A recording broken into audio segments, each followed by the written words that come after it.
So the BBC have come out with an article kind of detailing what's happened with the Sinner case over the last couple of weeks.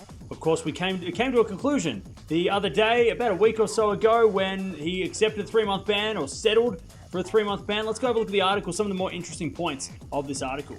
But in the article, you can see there it says, a little over a week ago, Sinner was practicing in Doha as he prepared to play in the Qatar Open, but he knew things might change quickly. Behind the scenes, there were discussions that would rule him out of that tournament and the next few months on tour. In what ended up being a late night on 14th of February, Sinner's lawyer, Jamie Singer, was deep in phone calls with WADA's most senior lawyer. Then, early the following morning, the surprise news emerged that the 3-time Grand Slam champion had accepted an immediate 3-month ban. So if we read a little bit more down in the article, it says, WADA, while not challenging the tribunal's overall decision, appealed against the panel's ruling that Sinner bore no fault or negligence. However, this would have carried a ban of 1 to 2 years at the Court of Arbitration for Sport. Although WADA initially called for this punishment publicly, eventually its officials came to feel this would not be the right outcome.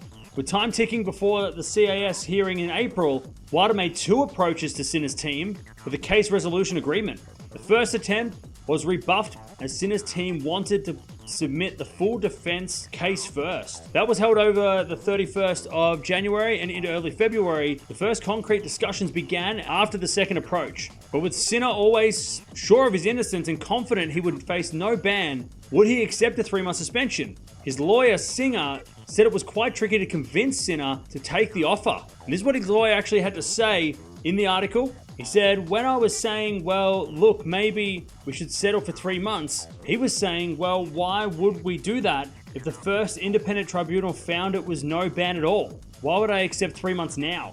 My advice was, one never knows what's going to happen at a hearing. We know that WADA are pushing for a year. If we don't accept their offer, then they will go to court looking for a year, and who knows what those 3 judges could do. So the possibility of 3 months, in my view, was a good possibility. So there you have it, a little bit of the article. You can read the rest of it down below. It kind of goes into more detail about sort of the player reactions and all that other stuff that kind of comes with this major announcement. But it's kind of interesting to see that, Sinner wanted to go to trial. He wanted to go there as, an innocent player and say, I want to go through the course of things, which is really cool to see.